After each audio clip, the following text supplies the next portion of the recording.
Hello everyone, so today I am going to demonstrate how you would set up a BitBucket repository with GitHub Desktop because source tree kinda sucks and no one likes using a command line.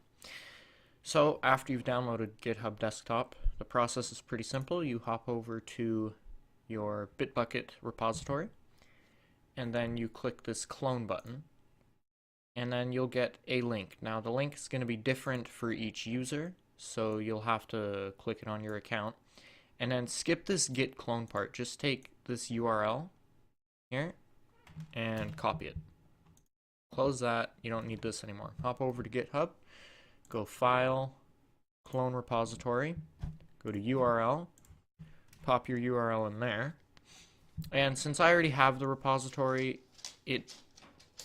this happens, but we could just, we'll just, for demonstration purposes, create a new folder,